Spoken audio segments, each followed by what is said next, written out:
अस्सलाम वालेकुम। आज lecture number 56 chapter number 3 discrete probability distribution. In discrete probability distribution we study the binomial probability distribution. Example number 3.8. In example 3.8, suppose x has a binomial distribution with n equal to 6 and probability is equal to 0.75. Find the probability of x equal to 4, x is greater than equal to 5, x is less than 4. In इस question में हमारे पास क्या है, हमारे पास binomial distribution. In binomial distribution you know that binomial distribution satisfy the 4 properties. अगर ये 4 प्रॉपर्टीज को सेटिस्फाई करता है तो हमारे पास उस डिस्ट्रीब्यूशन को कह सकते हैं this is the binomial distribution. What are the 4 properties? The 4 property is binomial distribution has 2 possible outcomes, success and failure. if अगर 2 से ज़्यादा आउटकम होते हैं तो हमारे पास binomial distribution नहीं होगा. The binomial distribution has 2 possible outcomes, success and failure. The next property is probability of success remain constant from trial to trial. Trial to trial हमारे पास क्या होगा, probability of success जो होगा वो क्या होगा, वो कांस्टेंट रहेगा. ठीक है. सक्सेसिव ट्रायल जितने भी होंगे वो हमारे पास क्या होंगे, इंडिपेंडेंट होंगे. मतलब सक्सेसिव ट्रायल हमारे पास फॉर एग्जांपल एक ट्रायल मैं परफॉर्म करती हूँ, सेकंड दोबारा परफॉर्म, थर्ड परफॉर्म करती हूँ, तो एक का दूसरे पे कोई भी डिपेंडेंसी नहीं होगी. हर एक ट्रायल जो होगा, एक्सपेरिमेंट जो मैं परफॉर्म करूंगी वो इंडिपेंडेंटली परफॉर्म करूंगी. ठीक है. और हमारे पास एक्सपेरिमेंट को आपने फर्स्ट अपने एक्सपेरिमेंट को फिक्स करना होगा कि एक्सपेरिमेंट को आपने कितने नंबर ऑफ टाइम रिपीट करना होगा. For example experiment is repeat 4 time, और experiment is 5 time, experiment is repeat 10 time. तो experiment is repeat fix number of time जिसको हम कहेंगे से एन. हेयर आगे हमारे पास इस क्वेश्चन में अब हमारे पास n इज फिक्स. ठीक है. n हमारे पास क्या है, यहाँ पर फिक्स है. ठीक है. n is 6. n को एक्सपेरिमेंट को मैंने कितने टाइम रिपीट करना है, 6 time. And here the probability of success is given in the question. हमने जस्ट आपने इसमें प्रोबेबिलिटीज फाइंड करनी है. Probability of x equal to 4, probability of x is greater than equal to 5 and probability of x is less than 4. इस question में हमारे पास जो जो इंफॉर्मेशन गिवन है पहले हम वो लिख लेंगे. n equal to 6, p is equal to 0.75. p is given, so how to find the q? q is equal to 1 minus p. So 1 minus p is 1 minus 0.75. So 1 minus 0.75, the answer is 0.25. ठीक है. तो आप 1 से subtract कर ले, 1 minus 0.25. तो हमारे पास प्रोबेबिलिटी ऑफ सक्सेस अगर गिवन हो तो प्रोबेबिलिटी ऑफ फेलियर आप इजीली फाइंड आउट कर सकते हैं. अब हमने इसके बाद प्रोबेबिलिटीज फाइंड करनी है इन तीनों की. तो हमने क्या करना है, हमने यहाँ पर फंक्शन लिखना है. What is the function of the Bernoulli distribution? Probability mass function हमारे पास क्या है. ठीक है. तो हमारे पास प्रोबेबिलिटी मास फंक्शन हमारे पास probability of x is equal to NCx p power x q power n minus x. What is the range of x? X equal to 0, 1, 2, 3, 4, 5 and 6. x की रेंज हमारे पास क्या होगी, x की range हमारे पास 0, 1, 2, 3, 4, 5, 6 हमारे पास, ये हमारे पास x की रेंज होंगी. ठीक है. तो हमने क्या करना है, हमने यहाँ पर अब इस प्रोबेबिलिटी डिस्ट्रीब्यूशन मीन्स हमने टेबल कंस्ट्रक्ट नहीं करना, बल्कि हमने वो प्रोबेबिलिटीज फाइंड करनी है जो हमें क्वेश्चन में यहाँ पर गिवन होंगी. ठीक है. Probability of x equal to 4. ठीक है. तो probability of x equal to 4 mean हमने एग्जैक्ट 4 पर प्रोबेबिलिटी फाइंड करनी है. नेक्स्ट है x is greater than equal to 5. तो ग्रेटर देन इक्वल टू 5 पे हमने प्रोबेबिलिटी फाइंड आउट करनी है. नेक्स्ट हमने क्या है, probability of x is less than 4. तो हमने 4 पे प्रोबेबिलिटी फाइंड करनी है. अब हमने इस क्वेश्चन में सबसे पहले हमने p और q की वैल्यू पुट करते हैं और n की वैल्यू पुट करते हैं. Probability of x, what is the value of n? n is 6. 6cx. What is p? p is 0.75 x and q is 0.25 n minus 6 minus x. ये हमारे पास क्या है, अब फंक्शन हमारे पास ये बन गया है, ठीक है। अब हमने क्या करना है, पार्ट फर्स्ट हमने कैलकुलेट करना है। पार्ट फर्स्ट हमने क्या कैलकुलेट करना है, x इक्वल टू 4 मीन्स आपने इसमें x की वैल्यू अब क्या पुट करनी है, एग्जैक्ट 4 पुट करनी है। तो 6c4 0.75 पावर 4 0.25 पावर 6 माइनस 4। तो हमने क्या करना है, हमने कैलकुलेटर से पहले हमने फंक्शन को लिखा, जनरल फंक्शन को, जनरल फंक्शन के बाद हमने पी क्यू और एन की वैल्यू यहां पर पुट की। पी क्यू एन की वैल्यू को पुट करने के बाद इसके बाद फिर आप एक्स की वैल्यूज जो पुट करेंगे, जो जो प्रोबेबिलिटीज आप कैलकुलेट करेंगे, फिर वो आपने एक्स की वैल्यूज में उसके अकॉर्डिंग आपने उसमें पुटिंग करनी होगी। अब हमने सिर्फ एक्स इक्वल टू 4 पे प्रोबेबिलिटी फाइंड करनी है। तो एक्स इक्वल टू 4 पे क्या आएगा, 6 shift NCR 4। Clear, 6c4 the answer is 15 multiply by 0.75 की पावर क्या है, 4। तो पावर के लिए हम क्या लगाएंगे, ये वाला button head, this is the head 4, नहीं यहां पर एक्स की वैल्यू, ठीक है एक्स की वैल्यू 4। तो एक्स की वैल्यू हमारे पास क्या है, 4। तो 0.75 को मैंने पावर 4 लिया, तो आंसर क्या है 0.716 0.316 0.316 एंड 0.25 6 माइनस 4 क्या आएगा, 6 माइनस 4 द आंसर इज 2। तो 0.25 की पावर हमारे पास क्या आएगी, 6 से 4 हट जाएगा तो क्या रहेगा रिमेनिंग 2, 0.0625। क्लियर, 0.0625। अब हमने इन तीनों को मल्टीप्लाई करना है, 15 मल्टीप्लाई 0.316 मल्टीप्लाई 0.0625। सो इन तीनों को मल्टीप्लाई किया, the answer is 0.29। Probability always lies between 0 and 1। तो आपने इस बात का खास ख्याल रखना है कि प्रोबेबिलिटीज जो है वो हमारे पास 0 और 1 के दरमियान में लाई करेगी, ठीक है। तो probability always lies between 0 and 1, तो इसकी प्रोबेबिलिटी फाइंड। अब हमें सेकंड पार्ट फाइंड करना है, पहले हमारे पास हो चुका है। सेकंड पार्ट में क्या कह रहे हैं, probability of x is greater than equal to 5 भी हो और 5 से ग्रेटर भी हो। तो इसका मतलब, इस लाइन का मतलब यही है कि 5 इज इंक्लूड। अगर ये लाइन ना होती तो इसका मतलब है कि ग्रेटर देन 5, तो ग्रेटर देन 5 इस रेंज में फिर हमारे पास जो ग्रेटर देन होगा 5 से, फिर हम उसकी प्रोबेबिलिटी फाइंड करेंगे। लेकिन इस रेंज के according greater than equal to 5 mean, greater than equal to means 5 और 5 से above mean 5 is also include, ठीक है। Probability of x is greater than equal to 5. So, probability of x equal to 5. इस range के according आप देखिए, इस range के अकॉर्डिंग अब हमारे पास 5 और 5 से अबव क्या है, 5 से अबव ओनली 6 है, ठीक है। तो हमने 5 और 5 से अबव जाना है, तो 5 से अबव ओनली 6 है, 6 से अबव वैल्यू नहीं है इस रेंज के अकॉर्डिंग। तो हमने क्या करना है, plus probability of x equal to 6। तो x equal to 5 plus probability of x equal to 6। तो ग्रेटर देन इक्वल टू 5 का मतलब ये है कि 5 और 5 से ग्रेटर, तो 5 और 5 से ग्रेटर हमारे पास ओनली 6 है। और इसके इस तरह जब आएगा तो आपने इनकी प्रोबेबिलिटीज को ऐड करना होगा, ठीक है। तो हमने क्या करना है, हमने सबसे पहले x की जगह इस फंक्शन में x की जगह पहले 5 लिखेंगे, फिर x की जगह 6 लिखेंगे और इन दोनों को प्लस करेंगे। तो अब हम आते हैं इस पर 6c5 0.75 power 5 0.25 6 minus 5 plus 6c6 0.75 power 6 multiply by 0.25 power 6 minus 6। सो मैंने इसमें पुटिंग कर ली इस फंक्शन में, ठीक है। x की जगह पहले 5 पुट किया, फिर 6 पुट किया। अब हमारे पास इसको हम क्या कैलकुलेट करूंगी यहाँ पर, ठीक है। मैं इसको कैलकुलेट करूंगी तो यहाँ पर पहले इसको कैलकुलेट करूंगी, फिर इसको कैलकुलेट करूंगी। अब क्या है, 6 शिफ्ट एनसीआर 5 क्या आता है, 6 आता है, यहां से 6 आ गया। 0.75 की पावर क्या है, 5,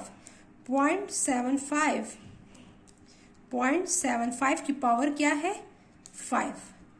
the answer is 0.237 multiply by 0.237 7. 0.25 power क्या है 6 माइनस 5. 6 माइनस 5 तो मीन 1. तो आंसर क्या आएगा 0.25. क्लियर. अब नेक्स्ट करेंगे, ये वाला हमने कर लिया है. अब नेक्स्ट करेंगे 6 NCR 6 तो क्या आएगा 1. 0.75 की पावर क्या है 6. 0.75 की पावर क्या है 6. तो क्या आएगा मल्टीप्लाई बाय 0.1779. और 6 माइनस 6, तो 6 माइनस 6 इसकी पावर क्या हो जाएगी 0. जिस चीज की पावर 0 हो वो हमारे पास क्या होता है, वो हमारे पास 1 के इक्वल हो. तो 0.25 की पावर अगर 0 हो तो हमारे पास 1 की. आप इसको यहाँ पर लिख सकती हैं 1. क्लियर. मेरे पास यहाँ पर जगह नहीं है तो इसलिए मैंने इसको नीचे लिखा है. आपने इसके साथ ही मल्टीप्लाई करना है. ठीक है. सो अब हमने क्या करना है इसका, आप इसको मल्टीप्लाई करेंगे, इसको मल्टीप्लाई करेंगे, इसके बाद फिर आखिर में इसको प्लस करेंगे. 6 multiply 0.237 plus multiply 0.25. 6 multiply this multiply this, तो इन तीनों को मैंने मल्टीप्लाई किया. The answer is 0.3555. और इसको 1 है तो ऑलरेडी 1 इसका मल्टीप्लाई होगा तो यही आएगा 0.1779. अब हम क्या करेंगे, इन दोनों को क्या करेंगे, इन दोनों को हम ऐड करेंगे. ठीक है. प्लस 0.1779 0.5334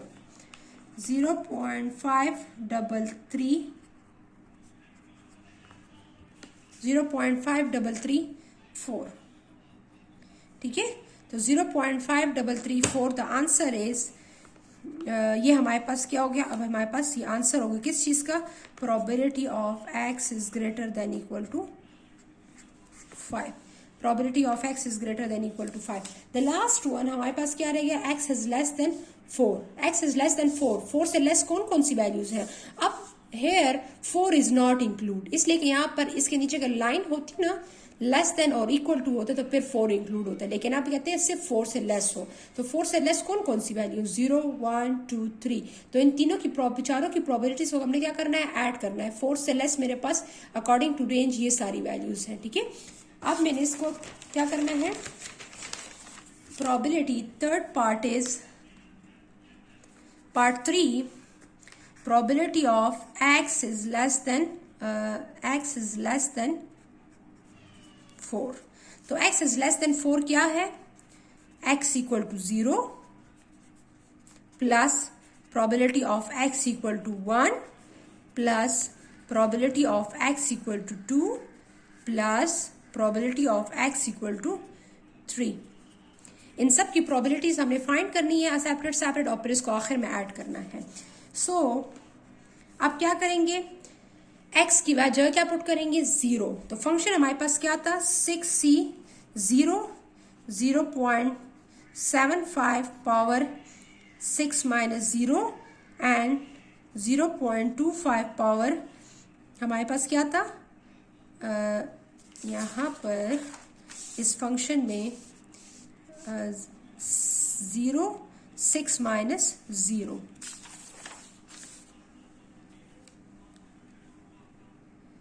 यहाँ पर ये 0 आता है. ठीक है. यहाँ पर 0 और यहाँ पर 6 minus 0. Clear. p power x q power n minus x. तो n क्या है, n 6 है, 6 माइनस x की वैल्यू क्या है 0 है. यहाँ पर p पावर 0 तो p की पावर डायरेक्ट 0 आएगी. फिर x equal to 1, x equal to 1 पर हम पुट करेंगे 6c1 p पावर 1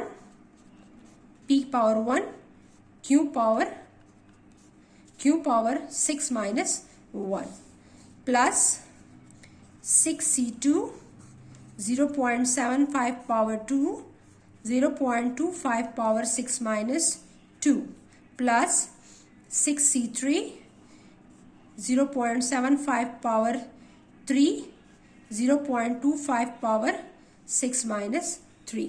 तो यहाँ पर 6 माइनस 1, यहाँ पर 6 माइनस 0, 6 माइनस 1, 6 माइनस 2, 6 माइनस 3, इसकी पावर 6 माइनस 3 है. ठीक है. शायद आपको सही नजर नहीं आ रहा होगा, ये 6 माइनस 3 है। और यहां पर इसकी पावर पहले 0, फिर इसकी पावर 1, फिर इसकी पावर 2, इसकी पावर 3।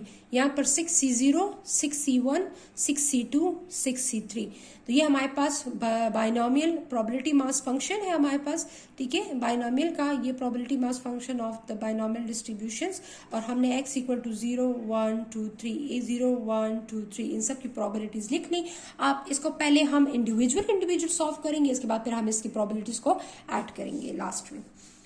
अब हमारे पास 6c0, 6 शिफ्ट NCR 0, यहां से क्या आंसर आएगा 1। जिस चीज की पावर 0 होती है वो हमारे पास किस चीज के इक्वल होता है 1 के, और 0.25, 6 माइनस 0 तो 6 ही आएगा, तो 0.25 पावर 6 द आंसर इज। अब यहां पर कैलकुलेटर में आप देखें 10 raise to the power minus 4, 10 raise to the power minus 4। इसका क्या मतलब है कि 0.000 पॉइंट के बाद आपने, मतलब आपने पहले इस वैल्यू से पहले आपने कितने 0 लगाएंगे, 4 0 लगाएंगे, ठीक है। तो उसका मतलब इस तरह, इसको हम इस तरह लिख सकते हैं 0.000 पॉइंट, मतलब इस वैल्यू से पहले आपने 4 जीरोस लगानी है 10 रेज टू पावर माइनस 4, और 2 पॉइंट है, इसका मतलब है फर्स्ट 0 के बाद आपने पॉइंट लगाना होगा, ठीक है। और वैल्यू क्या है 24414, और इसके बाद आप लिखेंगी 24414। क्लियर। तो पॉइंट से पहले इधर से इस वैल्यू से पहले आपने 4 जीरोस लगाएंगे, और फर्स्ट 0 के बाद आपने पॉइंट लगाना होगा। नेक्स्ट हमारे पास नेक्स्ट क्या है, इसकी वैल्यू मैंने फाइंड कर लिया। इसके बाद अब इसकी वैल्यू फाइंड करूंगी। 6 shift NCR 1 is equal to 6. The answer is 6. Multiply by 0.7575 की पावर 1 है, तो यही आ जाएगा 0.75, और मल्टीप्लाई क्या करूंगी 0.25, 6 माइनस 1 तो क्या आएगा 5, 0.25 power 5, 0.25 power 5 the answer is. अब यहां पर 10 raise to the power minus 4, 0.000976, 0.000976। Next फिर प्लस होगा, ठीक है। अब इसको सॉल्व करूंगी। 6 shift NCR 2 the answer is 15, यहां से क्या आएगा 15। अब इसको मल्टीप्लाई करूंगी 0.75 पावर 2, क्या आंसर आएगा 0.5625, 0.256 minus 2 4, 0.25 power 6 minus 2 4 the answer is. अब यहां पर पावर 3 है, मैं 3 0 लगाऊंगी, फिर 390 लिखूंगी, 0.00390। नेक्स्ट क्या है 6 शिफ्ट NCR 3, क्या आंसर आएगा यहां से 20, और यहां पर पावर 3 है, 0.75 पावर 3, 0.421, 0.421 मल्टीप्लाई बाय 0.25 पावर, इसकी पावर 6 माइनस 3 तो क्या आएगा 3, 0.015, 0.015, ठीक है। अब आपने क्या करना है, इनको पहले मल्टीप्लाई करना है, इसके बाद इसको ऐड करना है।